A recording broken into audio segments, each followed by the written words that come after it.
दोस्तों अक्सर ऐसा देखा गया है कि कोई भी शख्स अपने पास से सीखता है। चाहे वो उसके वर्क प्लेस पे उसको हो या लाइफ में कोई ऐसे चैलेंजेस हों जिससे वो सीख के आगे बढ़ता है कि आगे मेरे साथ ऐसी गलती ना हो। इसी प्रकार से रिलेशनशिप में भी हम लोग देखते आए हैं कि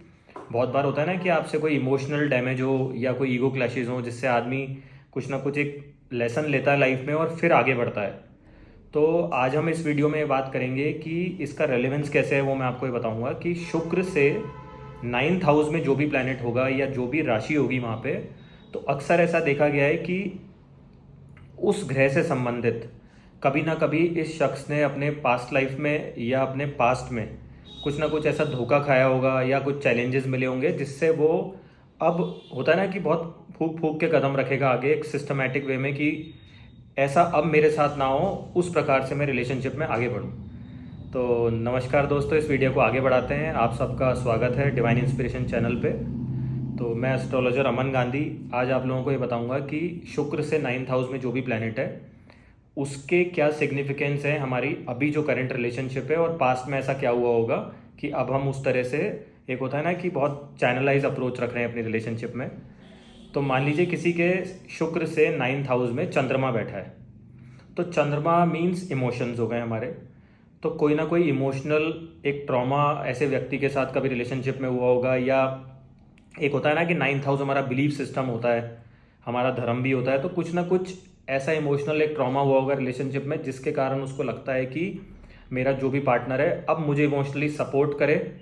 और एक इमोशनली मेरे साथ एक बॉन्ड क्रिएट करके आगे बढ़े। ये इसकी एक सोच रहती है अपने पार्टनर को फाइंड आउट करने के लिए।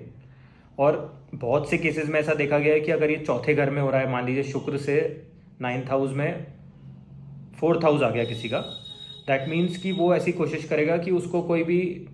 फीमेल ऐसी मिले लाइफ में उसके पार्टनर के लिए जो उसकी माता समान हो, मतलब जो एज अ केयर टेकर आदमी चाहेगा कि मेरा ध्यान रखे और लाइफ में हम रिलेशनशिप में आगे बढ़ें। तो इसी प्रकार से मान लीजिए किसी का सूर्य की राशि आ गई। अब सूर्य की राशि आ गई तो कहीं ना कहीं इससे हम ये समझ सकते हैं कि कभी ईगो क्लैशेस रहे होंगे। तो अब इंसान क्या देखेगा कि कोई भी ऐसा व्यक्ति हो जिसमें ईगो थोड़ी सी कम हो, और एक होता है ना मेंटली दोनों एक ही वेवलेंथ पे सोचें जिससे कि कोई भी फ्यूचर में फाइट ना हो और एक सुकून से जीवन, क्योंकि आत्मा का कारक है तो आत्मा को एक ऐसा नहीं लगे कि, मतलब एक होता है ना कि ठेस ना पहुंचे, और एक बहुत ही सुकून से जीवन को आगे व्यतीत करें। अब मान लीजिए किसी के बुध की राशि आ गई, मान लीजिए 3 नंबर आ गया, 6 आ गया, अकॉर्डिंगली हम लोग प्रिडिक्ट कर सकते हैं। तो इस केस में क्या करेगा वो व्यक्ति, ये देखेगा कि कुछ ना कुछ कम्युनिकेशन से लेके, मान लीजिए बुध राहु है किसी का, तो कुछ ना कुछ गलत कम्युनिकेशन को लेके, मिसअंडरस्टैंडिंग को लेके, सोच विचार को लेके कुछ अपने रिलेशनशिप में कुछ धोखा खाया होगा। तो अब उसकी ये कोशिश रहेगी कि रिलेशनशिप को जब भी, मतलब वो आगे बढ़ता है या कोई उसको पार्टनर मिलता है, तो कम्युनिकेशन में बेटर हो। एक होता है ना कि सभ्य तरीके से बोलने वाला हो जिससे कि कोई भी उनकी लड़ाई झगड़ा नहीं हो आगे। तो दोस्तों इसी प्रकार से एक, मतलब मैं आपको क्या बताऊं कि जैसे मान लो किसी का राहु बैठा है, अब आप देखें, अब 9th हाउस हमारा धर्म भी होता है, हमारा फॉर्चून भी होता है, हमारा फैमिली का बिलीफ सिस्टम भी होता है, किस धर्म को हम लोग मानते आ रहे हैं, हमारे पिता मानते आ रहे हैं। तो अब मान लीजिए यहाँ पे राहु बैठ गया, तो राहु क्या है, वेस्टर्न इन्फ्लुएंस देता है। तो राहु बैठ जाएगा तो इस इंसान का इंक्लिनेशन होगा जो कोई विदेशी महिला हो गई या वेस्टर्न कल्चर की मानने वाली हो गई